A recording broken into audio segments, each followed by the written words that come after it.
여러분 안녕하세요. 해몽성입니다. 오늘 영상 진짜 재밌습니다.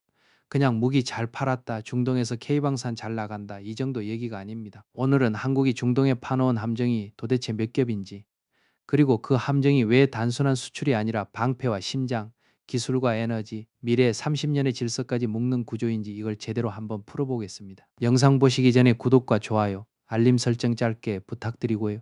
오늘 이야기는 끝까지 들으셔야 전체 그림이 보입니다. 안녕하세요. 지금 이 순간 리야드 어딘가의 왕궁에서 가장 복잡한 표정을 짓고 있을 사람 한 명 떠올려 보라고 하면 저는 주저없이 무함마드 빈 살만이라고 말씀드리겠습니다. 그런데 이게 참 묘합니다. 표정이 복잡한 이유가 전쟁에서 졌어가 아니에요. 졌기 때문이 아니라 이겼는데도 잠을 못 자는 겁니다. 보통은 패배하면 머리가 아프고 승리하면 안도해야 하잖아요. 그런데 여기서는 정반대입니다. 이겼는데도 계산기를 두드리고 이겼는데도 머리가 더 아프고 이겼는데도 밤잠이 사라집니다. 왜 그럴까요? 얼마 전 중동 하늘에서 정말 전례 없는 규모의 공습이 벌어졌습니다. 이련발 탄도미사일과 드론 수백 기가 동시다발로 날아들었고 방공망은 즉각 작동했습니다. 숫자만 놓고 보면 완벽한 승리였습니다. UAE의 방공 시스템은 탄도미사일 60듀발을 요격하면서 90%가 넘는 요격률을 기록했고 드론은 541대 중에 무려 506대를 격추해냈습니다. 언론은 일제히 박수를 쳤습니다. 완벽한 방어다. 철통 같은 하늘이다. 이렇게요. 누가 봐도 방어 성공이고 누가 봐도 작전은 먹혔고 누가 봐도 축자는 아름다웠습니다. 그런데 그날 밤 빈살만은 조용히 다른 숫자를 보고 있었습니다. 승리의 숫자가 아니었어요. 요격률 뒤에 숨어있는 영수증이었습니다. 이란이 날린 샤이드 계열 드론 한 대의 생산 단가가 얼마인지 아십니까? 대략 2만 달러에서 5만 달러 사이입니다. 우리 돈으로 치면 3천만 원에서 7천만 원 정도죠. 반면에 그걸 격추하기 위해 사용된 미국산 패트리어트 103 요격탄은 한 발에 약 390만 달러에서 400만 달러입니다. 우리 돈으로 55억 원 안팎입니다. 이 숫자는 그냥 입으로 툭 던진 추정이 아닙니다. 미국 의회 조사국 CRS의 2024년 보고서와 미군 예산 문서에 직접 명시된 수치입니다. 한번 아주 단순하게 계산해 보겠습니다. 드론 한 대를 막는데 드론 원가에 최대 200배가 들어갑니다. 공격하는 쪽은 몇 천만 원짜리를 날렸는데 막는 쪽은 55억 원짜리 탄을 쏘는 구조입니다. 하룻밤 사이에 미사일과 드론 20발을 막았다고 가정해보면 패트리어트 기준으로 무려 1100억 원 이상이 하늘 위에서 그냥 증발해버리는 겁니다. 강남 아파트 100채 값이 하룻밤새 연기처럼 사라지는 구조예요. 이쯤 되면 이건 군사 뉴스이면서 동시에 회계 뉴스입니다. 방어 성공이면서 동시에 재정 악몽입니다. 경제학에는 비대칭 파산이라는 개념이 있습니다. 공격자가 일회 비용을 쓰는데 방어자가 그 100배 이상을 계속 소모해야 하는 구조라면 군사적으로는 막아내고 있어도 경제적으로는 먼저 무너질 수 있다는 논리입니다. 요격률이 아무리 100%에 가까워도 그 구조 안에서는 방어하는 쪽 금고가 먼저 바닥나는 겁니다. 빈살만이 그날 밤 계산했던 건 승리의 숫자가 아니었습니다. 그 뒤에 무섭게 날아올 청구서였죠. 결론은 너무 명확했습니다. 미국 무기만 고집하다가는 저게 미사일이 아니라 아군 요격 비용 때문에 내 국고가 먼저 격추되겠구나. 그럼 너무 쉬운 질문 하나가 떠오르죠. 미국한테 가격 좀 낮춰달라고 하면 되는 거 아니냐. 성능 좋은 거 알겠고 당장 필요한 것도 알겠는데 너무 비싸면 좀 깎아달라고 하면 되지 않냐. 그런데 여기서 첫 번째 반전이 나옵니다. 미국이 안 파는 게 아닙니다. 못 파는 것도 아닙니다. 더 정확하게는 당장 줄 수가 없는 겁니다. 레이시온의 2024년 연간 보고서를 보면 패트리어트 팩3의 연간 생산 능력은 약 550발에서 600발 수준입니다. 그런데 우크라이나 전쟁이랑 중동 분쟁이 동시에 진행되면서 미군의 사드 요격탄 재고는 단 12일간의 집중 교전만으로 전체의 상당량이 소진될 수 있다는 시뮬레이션 결과까지 나왔습니다. 물론 로키드 마틴이 팩3 생산량을 연간 600발에서 2000발로, 사드는 96발에서 400발로 확 늘리는 계약을 체결하긴 했습니다. 하지만 문제는 시간입니다. 그 목표치에 도달하기까지 최소 3년에서 5년이 걸립니다. 사우디 입장에서는 지금 당장 미사일이 날아오는데 공급자는 3년 뒤에 줄기하고 있는 거예요. 사우디가 발등에 불이 떨어졌다고 외쳐도 미국이 해줄 수 있는 대답은 사실상 하나였습니다. 번호표 뽑고 줄 서서 기다리세요. 전쟁은 오늘 터지고 미사일은 3년 뒤에 오고 그 사이 하늘은 계속 열려 있습니다. 그럼 그 공백을 누가 메우느냐? 바로 그 아슬아슬한 틈에 한국이 있었습니다. 여기서 천공투 이야기를 안 할 수가 없습니다. 우리가 흔히 K방산 대박이라는 말 속에서 그냥 스쳐 지나갔던 바로 그 무기 말입니다. 그런데 이 무기가 어떻게 갑자기 중동에서 가장 뜨거운 물건이 됐는지 그 과정을 보면 영화 한 편보다 더 극적입니다. 한국이 아랍에미리트와 처음 천궁투 수출 계약을 맺었을 때만 해도 방산업계에서는 반신반의하는 분위기가 분명히 있었습니다. 아무리 스펙이 좋아도 실전 검증이 없는 무기는 그냥 카탈로그 숫자에 불과하다는 시각이 있었거든요. 무기 시장에서는 배틀프루브드, 그러니까 진짜 전장에서 성능이 확인됐느냐가 계약 성사를 좌우하는 절대적인 기준입니다. 말로는 다 좋다고 합니다. 카탈로그에는 다 최고라고 적혀 있습니다. 문제는 실제 탄이 날아올 때 그 무기가 진짜 하늘에서 몸값을 하느냐는 겁니다. 그런데 시간이 얼마 지나지 않아 진짜 상황이 벌어졌습니다. 예멘 쪽에서 날아온 탄도미사일이 UAE를 향했고 UAE에 배치되어 있던 천궁2가 드디어 실전에 투입된 겁니다. 훈련도 아니고 시험도 아니고 모의 상황도 아니고 그냥 진짜 전쟁이었습니다. 그리고 천궁2는 날아오는 적의 미사일을 정확히 포착하고 격추해냈습니다. 현지에서 집계된 요격률은 90%를 훌쩍 넘겼고 일부 교전에서는 무려 96%라는 엄청난 수치까지 기록했습니다. 현대 방공 역사에서도 손꼽힐 수준입니다. 이 실전 데이터가 퍼지는 속도는 정말 빨랐습니다. 중동 전역은 물론이고 전 세계 군사정보기관에 실시간으로 쫙 퍼졌습니다. 빈살만도 그 데이터를 직접 봤습니다. 그냥 홍보 문구가 아니잖아요. 당장 자신들을 위협하는 바로 그 종류의 미사일을 실제로 막아낸 팩트였으니까요. 그래서 그는 주저하지 않았습니다. 즉시 하나와 접촉해라. 이 지시가 내려졌고 그 결과가 바로 세계 방산 시장을 뒤흔든 10조 원 규모의 초대형 수주 잭팟입니다. UAE 35억 달러, 사우디 32억 달러, 이라크 28억 달러 계약이 줄줄이 이어졌고 UAE는 이미 2023년에 물건을 넘겨받아 현지에서 잘 운영하고 있는 단계에 들어가 있죠. 그런데 빈살만이 한국을 선택한 이유가 단순히 미국이 당장 없어서 그리고 성능이 좋아서 그것만은 아닙니다.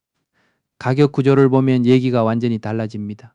천궁투 요격탄의 단가는 패트리어트 팩사에 대비 딱 4분의 1 수준으로 알려져 있습니다. 이게 얼마나 무서운 의미냐면 같은 예산으로 3배에서 4배 더 많은 요격탄을 비축할 수 있다는 뜻입니다. 다시 말해 비대칭 파산의 공포를 가장 현실적으로 해소해 줄 수 있는 선택지가 바로 여기에 있었던 겁니다. 심지어 납기도 됩니다. 지금 당장 주문하면 빠르게 배달까지 가능한 사실상 전 세계에서 거의 유일한 방산 공급자가 된 거죠. 여기까지가 첫 번째 함정입니다. 빈살만의 금고를 겨냥한 함정입니다. 가격, 납기, 실전 성능. 이 세 가지가 동시에 완벽하게 맞아떨어지는 순간 계약서에 도장이 쾅 찍힌 겁니다.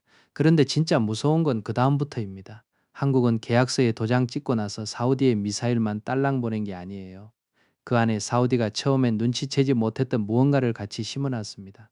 그걸 알게 됐을 때 사우디 국방부 관료들은 이 계약을 절대로 되돌릴 수 없다는 걸 깨달았죠. 여기서 경제학의 경로의존성이라는 개념이 나옵니다. 어려워 보이지만 사실 우리가 매일 경험하는 일입니다. 여러분이 지금 쓰는 키보드 자판 배열, 코티 말이죠. 이게 왜 지금도 전 세계 표준이냐고요. 타이핑 속도 기준으로 제일 효율적인 배열이 아님에도 불구하고 1800년대 타자기 시절에 한번 정해진 배열이 지금까지 그냥 이어지고 있는 겁니다. 바꾸는 비용이 너무 크기 때문이죠. 윈도우 쓰다가 맥북으로 갈아타기 힘든 것도 같은 이유입니다. 한번 선택한 시스템이 이후 모든 걸 규정해버리는 구조, 이게 경로의존성입니다. 무기체계는 이 경로의존성이 가장 극단적으로 작동하는 분야입니다. 그런데 한국이 사우디에 심어놓은 두 번째 함정이 바로 이것입니다. 천궁2를 샀다는 건 미사일 발사대만 산 게 아닙니다. 하나 시스템의 다기능 레이더, LIG 넥스1의 교전 통제소, 지휘 통제 시스템, 그리고 이 모든 걸 연결하는 한국형 암호화 통신망까지 하나의 거대한 통합체계가 사우디 전역에 깔렸다는 뜻입니다. 이 구조는 스마트폰 생태계랑 거의 같습니다. 아이폰을 사는 순간 아이클라우드, 앱스토어, 페이스 아이디가 전부 연결되잖아요. 천궁2를 사는 순간 한국 표준 레이더부터 소프트웨어까지 통째로 따라 들어옵니다. 여기에 중간에 다른 나라 무기를 끼워 넣으려 하면 어떻게 되느냐? 상호 운용성이 깨집니다. 방공망 전체에 시스템 충돌이 일어납니다. 즉 사우디는 지금부터 한국의 기술 지원 없이는 방공망 전체가 사실상 작동 불능 상태가 될 수 있는 구조 안으로 들어간 겁니다. 그런데 여기서 경제학자들이 또 하나 주목하는 개념이 있습니다. 바로 LCC, 수명주기 비용입니다. 방산업계에서 통용되는 기준에 따르면 무기 도입 가격은 전체 비용의 고작 30% 수준에 불과하고 나머지 70%는 30년 운영기간 동안 들어가는 유지보수비, 부품 교체비, 소프트웨어 업데이트비, 탄약 재보급비입니다. 다시 말해서 빈살만이 32억 달러짜리 도장에 사인을 했다면 앞으로 30년 동안 한국에 지불해야 할 비용은 그 2배를 훌쩍 넘는다는 뜻입니다. 계약서에 찍힌 숫자는 진짜 매출의 시작점에 불과합니다. 진짜 돈은 지금부터예요. 빈살만은 무기를 산 게 아닙니다. 해지 불가능한 30년짜리 락인 계약에 서명한 겁니다. 그런데 여기서 이상한 일이 하나 생깁니다.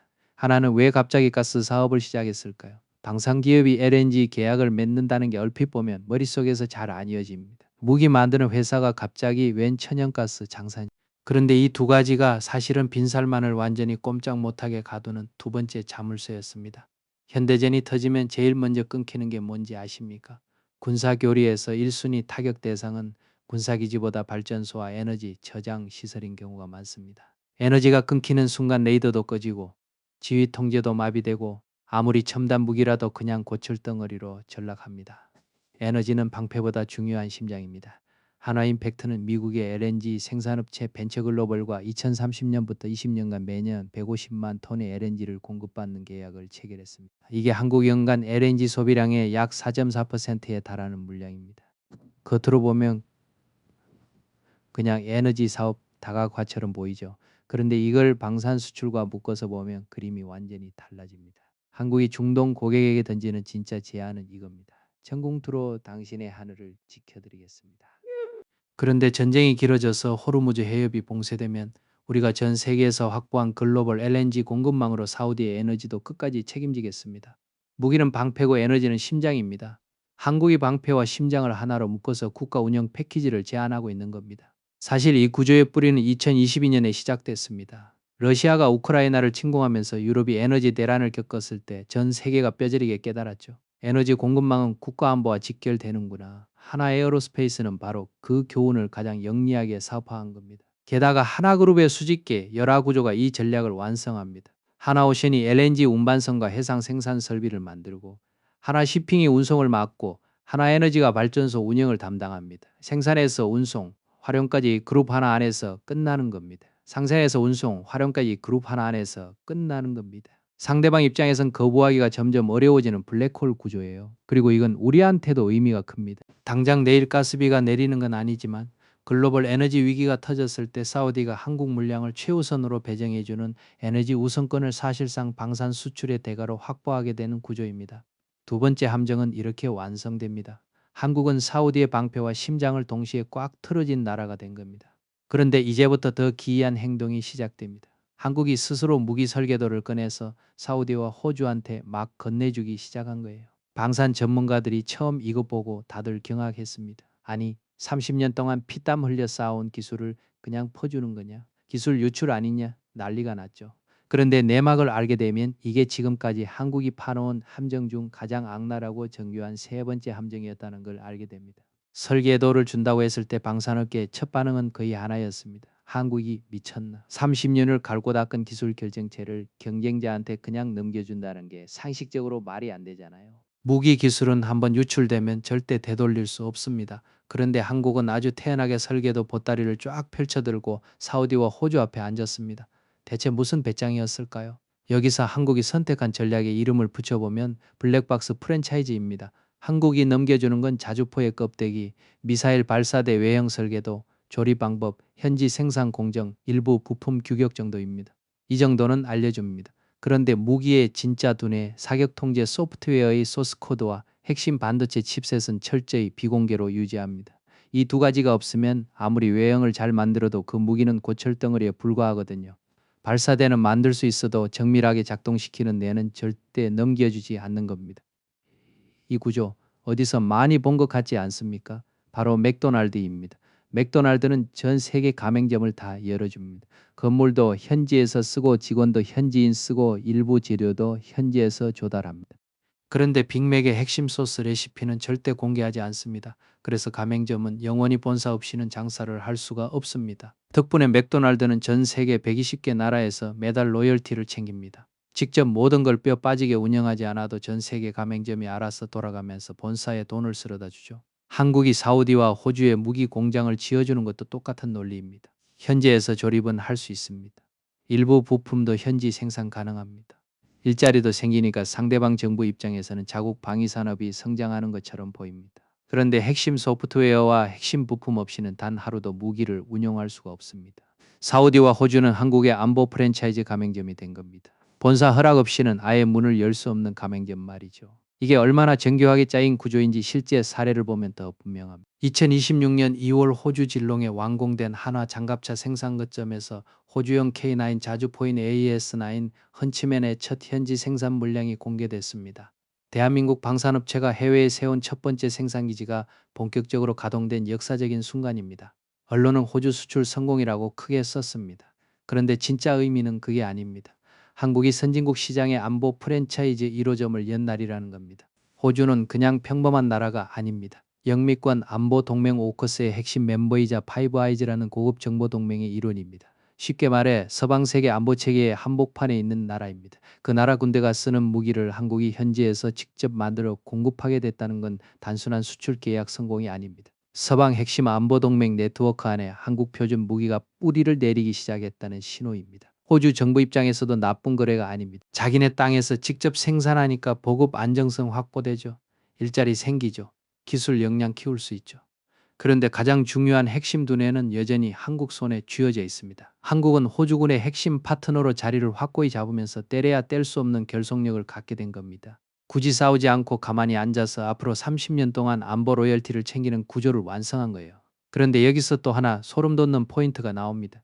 천궁2 계약이 성사되는 순간 한국 방산 영업팀이 다음날 아침 바로 쓱 꺼내드는 두 번째 카탈로그가 있습니다. 어쩌면 빈살만이 천궁2에 도장을 찍은 건 사실 이 두 번째 카탈로그를 펼치게 만들기 위한 거대한 포석이었을지도 모릅니다. 방공망 수요가 커지면 반드시 따라붙는 수요가 하나 있습니다. 바로 다연장 로켓 천무입니다. 논리는 너무 단순합니다. 언제까지 방패만 들고 막고 있을 수는 없잖아요. 마다 보면 어느 순간 이런 질문이 박힙니다. 저기 적 미사일 쏘는 기지를 아예 날려버려야 이 공격이 멈추는 거 아니냐? 천궁2가 날아오는 걸 막는 기술이라면 천무는 상대방의 발사 원점을 무력화하는 기술입니다. 방패와 창, 전장 구조상 이 둘은 반드시 세트로 묶일 수밖에 없습니다. 천무는 이미 유럽에서 그 무서운 구조를 증명했습니다. 폴란드는 2025년 12월 무려 5조 6천억 원 규모의 천무 추가 계약을 체결했고 같은 해 9월에는 현지 생산을 위한 합작 계약까지 맺었습니다. 중동에서도 지금 똑같은 흐름이 시작되고 있습니다. UAE와 사우디아라비아가 이미 천무 체계를 눈여겨보고 있고 전문가들은 실제 분쟁 상황이 터지면 이걸 바로 작전에 투입할 가능성이 높다고 분석합니다. 실전 투입은 결국 닳는다는 얘기고 닳는다는 건 곧 추가 발주로 이어집니다. 그리고 추가 발주는 또 다른 거대한 계약의 시작입니다.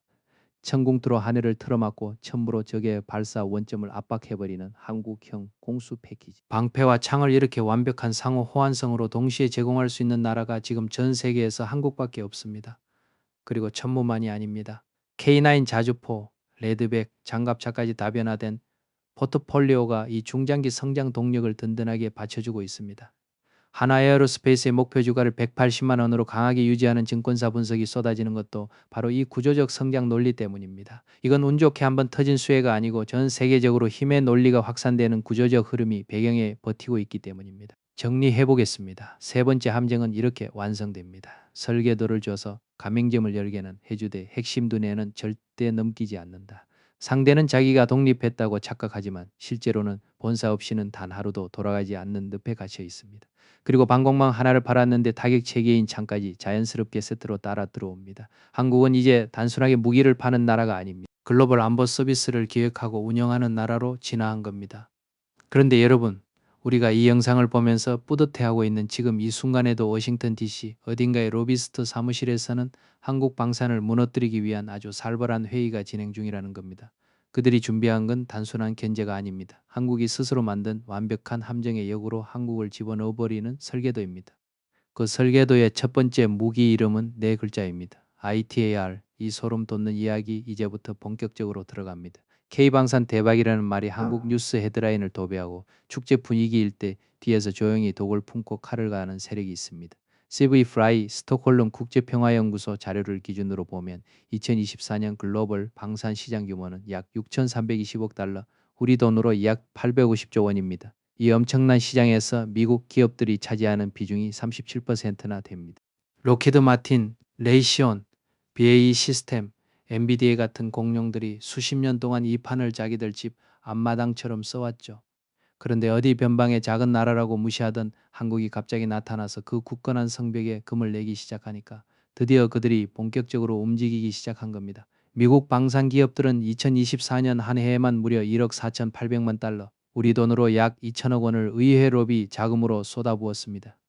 록히드 마틴 한 곳만 봐도 2025년 4분기에만 91만 달러의 로비 내역을 공식 공개했습니다. 이 어마어마한 돈이 어디로 흘러가고 그 돈으로 무엇을 설계하고 있는지를 알게 되면 K방산의 미래가 전혀 다르게 보입니다. 그들이 준비한 칼은 3개입니다. 첫 번째 칼은 ITAR입니다. 국제무기거래규정이라고 많이 부르는 그 규정입니다. 쉽게 말해서 미국산 기술이나 부품이 단 하나라도 포함된 무기를 제3국에 팔아넘길 때 무조건 미국 국무부의 허가를 받아야 한다는 규정입니다. 한국 방산의 가장 아픈 아킬레스건이 바로 여기에 찔려 있습니다. 천궁2를 포함한 자랑스러운 한국산 무기 안에는 어쩔 수 없이 미국산 반도체와 핵심 전자부품이 일부 포함되어 있습니다.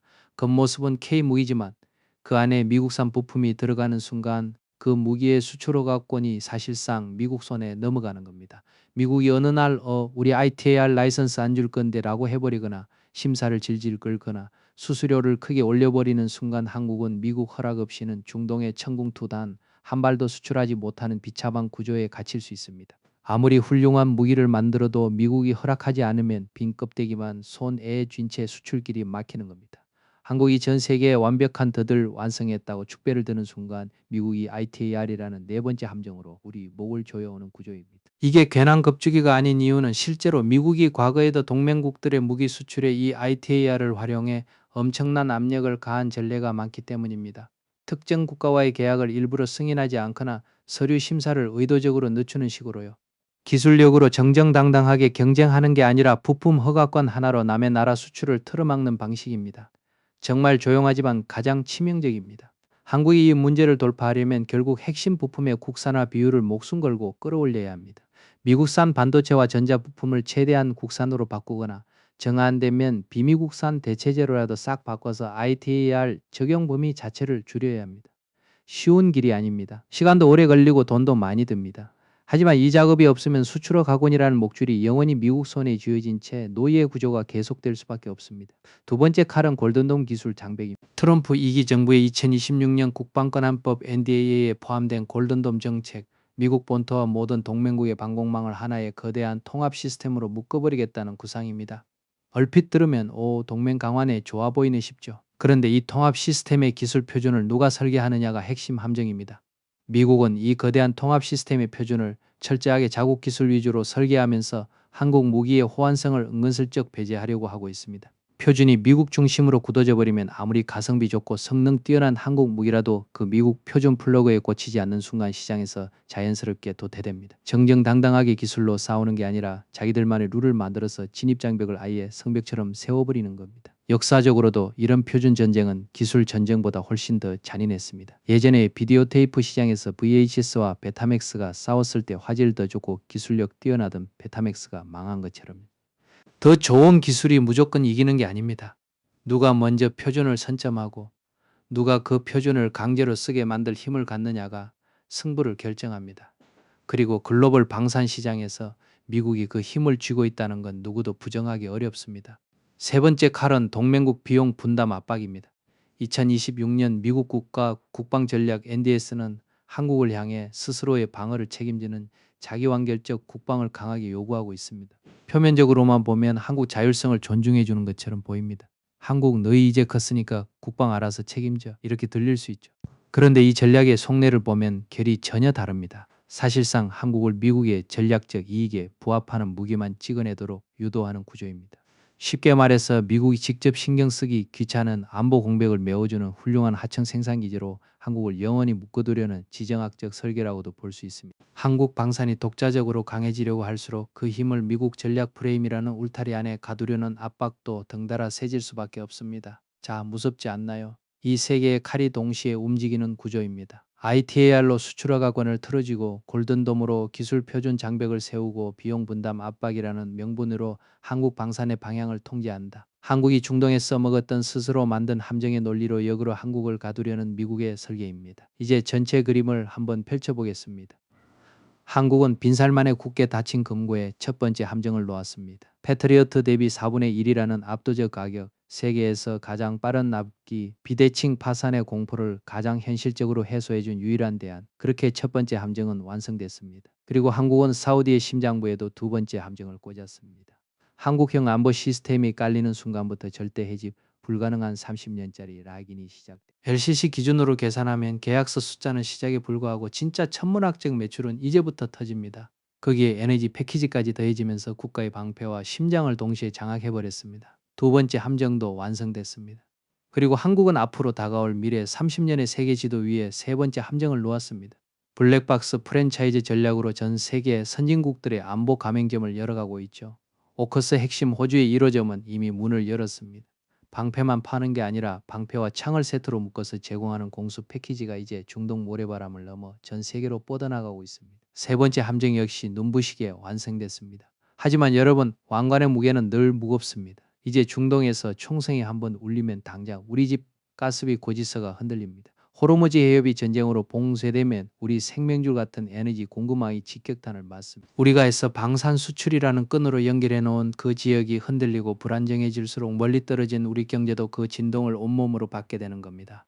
우리가 기가 막히게 파놓은 그 함정에 엉뚱하게 우리가 빠지지 않으려면 이제 단순히 무기를 잘 만드는 제조업 수준을 넘어서야 합니다.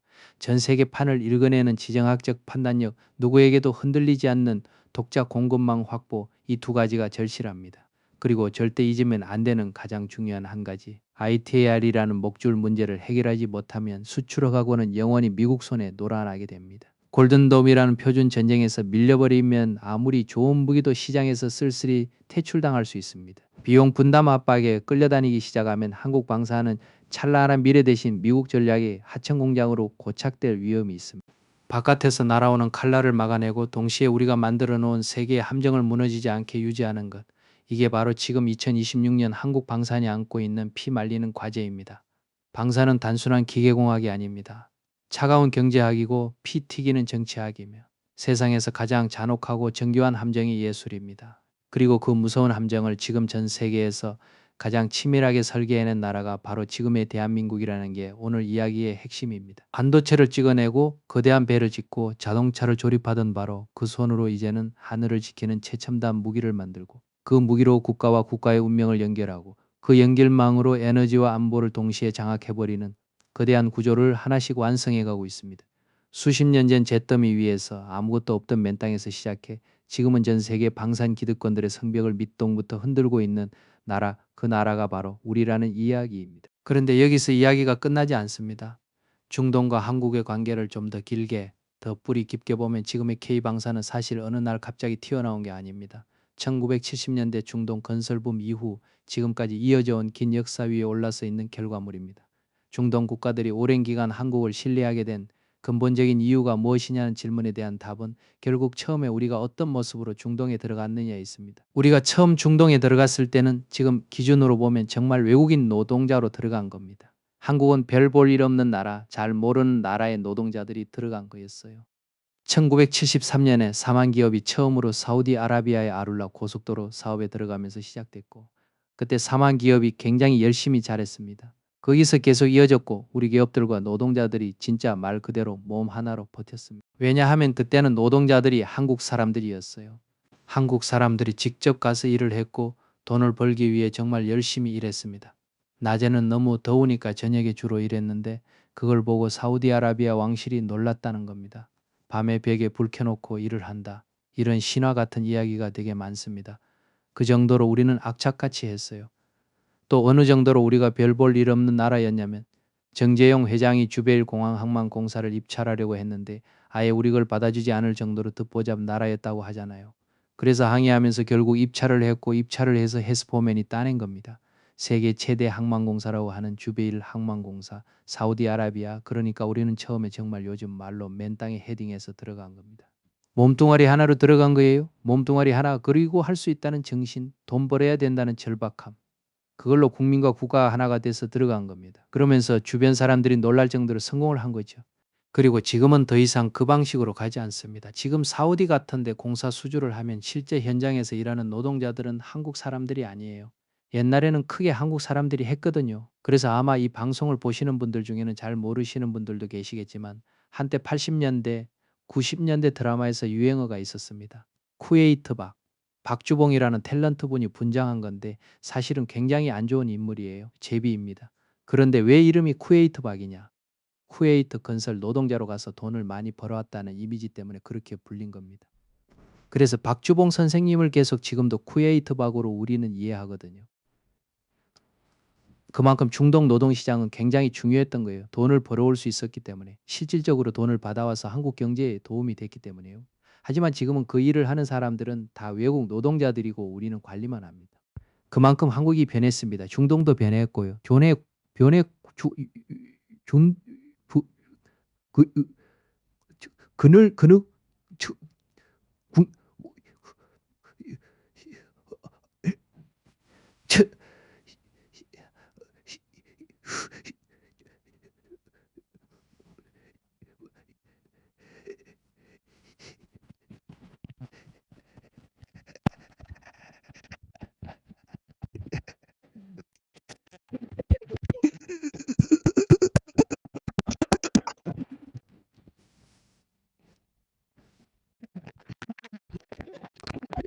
그때 중동은 우리에게 건설을 발주한 나라였고 한국은 그냥 별 볼 일 없는 나라. 그래도 얘네 일은 잘한대. 일본보다는 못하는 것 같지만 얘네 괜찮아. 가성비 뛰어나. 얘네 줘. 일 잘해. 이런 식으로 온 겁니다.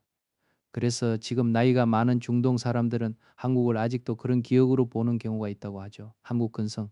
한국 사람들 정말 독하게 일한다. 이런 이미지 말입니다. 심지어 한 10년 전에 어느 나라 대사가 한국에 왔을 때 아직도 옛날 한국만 생각하고 한국 사람들이 자기 나라 돈 뜯어내려고만 한다고 생각해서 굉장히 화가 났다는 일화도 있었잖아요. 결국 보이콧하고 안 만났다고 할 정도로요. 그 정도로 과거 한국은 열악했던 나라였고 또 동시에 그 기억이 오래 남아 있었던 겁니다.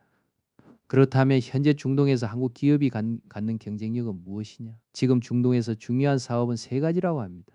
AI, 그린 에너지, 그리고 스마트 물류입니다. AI는 지금 중동이 아주 열심이고요. 그린 에너지는 수소 같은 분야죠. 끝으로 스마트 물류입니다. 이 세 가지가 핵심입니다. 중동이 지금 바라보는 미래 산업, 중동이 하고 싶어 하는 것, 중동이 투자하는 곳이 전부 다 이쪽입니다. 그리고 한국은 거기에서 지금 하나하나 다 하려고 노력하고 있습니다.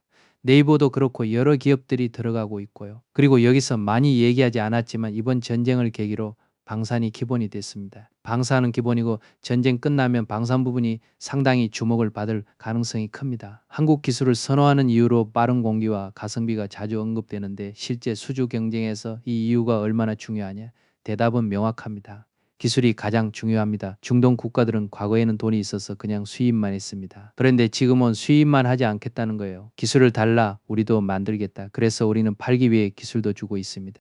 그런 방식에서 중동 국가들은 우리에게 굉장히 매력적인 파트너가 되는 거죠. 그리고 우리가 싸잖아요. 가격이 싸고 또 중동 국가들이 이미 보유한 미국제 무기와 호환성도 있습니다. 미국 무기를 주로 가지고 있는데 우리가 미국 무기와 호환이 됩니다. 성능은 좋은데 가성비가 너무 뛰어납니다. 독일 걸 하려면 시간 걸리고 비싸고 그걸 왜 하냐는 거예요. 그래서 우리가 시장에서 앞서고 있습니다. 다만 여전히 우리가 안 되는 게 하나 있습니다. 국가 네임밸류입니다. 많이 따라왔고 예전과 비교하면 하늘과 땅 차이지만 그래도 사람들이 가지고 있는 독일제, 프랑스제, 영국제라는 막연한 신뢰가 있거든요. 우리도 그렇잖아요. 물건 살 때 메이드 인 독일이라고 하면 일단 믿는 경향이 있습니다. 그게 네임밸류입니다. 그게 아직까지 중동에도 있다는 이야기죠. 우리도 있는데 중동이라고 없겠냐? 오히려 더 많겠죠. 그래서 그게 우리에겐 가장 큰 어려움입니다. 그런데 그 어려움을 우리는 무엇으로 넘느냐? 가성비, 빠른 생산, 기다리지 않아도 됨, 물건값에 비해 너무 좋음, 기술 이전 가능함, 이걸로 뚫는 거죠. 한편 중동 시장에서는 중국과 경쟁도 점점 치열해지고 있습니다. 그런데 차별화 포인트가 분명합니다. 중국이 말은 많이 하죠. 특히 방산도 그렇고요.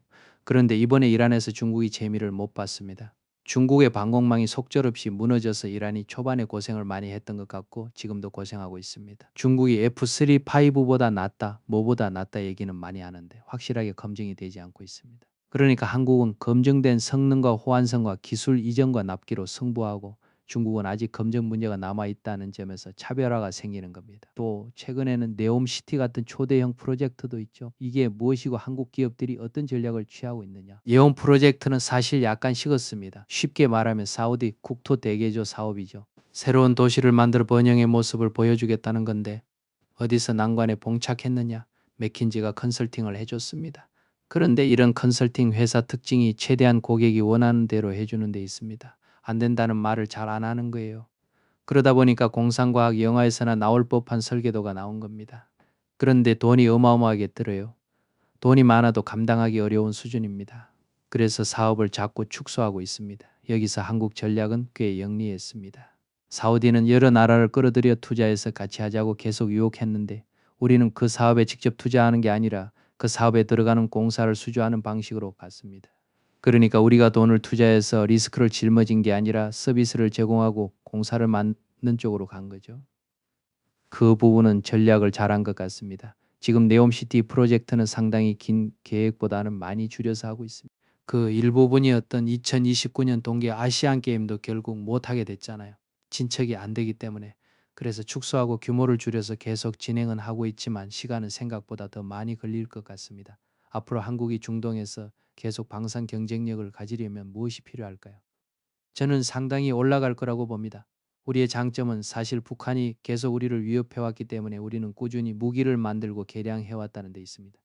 반면 유럽은 냉전 끝난 뒤 방심해서 포도주 마시고 놀다가 방산에 그렇게 열심히 투자하지 않아서 우리가 그 격차를 많이 따라붙었거든요. 물론 여전히 전 세계는 한국제보다는 독일제, 영국제, 프랑스제에 대한 인지도가 더 높습니다. 그게 우리 약점입니다. 하지만 꾸준히 따라가고 우리가 보여준다면 충분히 성공할 수 있다고 봅니다. 이번 대표적 성공 사례가 저는 청궁2라고 생각합니다. 청궁2가 잘 막았습니다. 잘 막았고 그래서 지금 UAE 같은 경우에도 우리 기술을 더 많이 가져가고 싶어서 안달이 나 있는 상황이잖아요. 이런 장면들이 앞으로 더 많이 나올 가능성이 큽니다. 왜냐하면 주변 국가들이 전부 다 한국 방산과 협력해서 국가적으로 자주국방을 하려고 하기 때문입니다. 그러니 적어도 앞으로 전쟁이 끝난 이후의 방산은 상당히 전망이 밝고 우리 한국 사람들이 그동안 보여준 능력을 보면 더 발전할 것이고 궁극적으로는 독일, 영국, 프랑스까지 다 제칠 수 있다고 믿는다는 겁니다. 그리고 마지막 메시지가 참 묵직합니다. 국제사회가 급변하고 있습니다. 우리 같은 중견국이 살기 굉장히 어려운 시대가 되고 있습니다. 지난번 다보스 포럼에서 캐나다 총리가 그런 얘기를 했죠. 중견 국가들이 서로 뭉치지 않으면 강대국의 메뉴판에 오를 수밖에 없다고. 이 말이 북한의 김정은이 한 말도 아니고 캐나다 총리가 했다는 사실 자체가 지금 세상이 얼마나 바뀌고 있는지를 보여줍니다. 그동안 친미 국가라고 했던 나라들조차 다 걱정하고 있는 시대가 왔다는 이야기입니다. 우리도 정신 바짝 차려야 하고 국가 발전과 국가 수호에 도움이 될 수 있는 생각과 행동을 더 해야 한다는 말로 끝을 맺습니다. 자, 오늘 해몽성 이야기 전체를 한 줄로 정리해 보겠습니다. 한국은 단순히 무기를 잘 만들어서 중동에 많이 파는 나라가 아닙니다. 가격과 납기, 실전 성능으로 첫 번째 함정을 깔았고 방공망 통합 체계와 LCC 구조, 에너지 패키지로 두 번째 함정을 만들었고 블랙박스 프랜차이즈 전략과 방패와 창의 세트 판매로 세 번째 함정을 완성했습니다. 그런데 동시에 미국은 ITAR, 골든돔, 비용 분담 압박이라는 세 개의 칼로 한국 방산을 역으로 묶어두려 하고 있습니다. 그리고 이 모든 구조의 바닥에는 1970년대 중동 건설품 시절 모험 하나로 뛰어들던 한국 노동자들의 신뢰, 가성비, 근성, 그리고 지금까지 이어져 온 중동과의 긴 관계가 깔려 있습니다. 결국 지금의 K방사는 갑자기 튀어나온 신기루가 아니라 수십 년 누적된 신뢰와 기술, 공급망, 지정학, 경제학이 전부 한 군데서 폭발한 결과물이라는 겁니다. 오늘 영상 재미있으셨다면 구독과 좋아요, 알림 설정까지 꼭 부탁드리겠습니다. 다음 시간에는 이 ITAR과 골든돔 그리고 미국이 한국 방산을 자기 전략 안에 묶어두기 위해 실제로 어떤 카드를 준비하고 있는지 그 더 살벌한 이야기를 아주 낱낱이 파헤쳐 보겠습니다. 지금까지 해몽성이었습니다. 시청해 주셔서 감사합니다.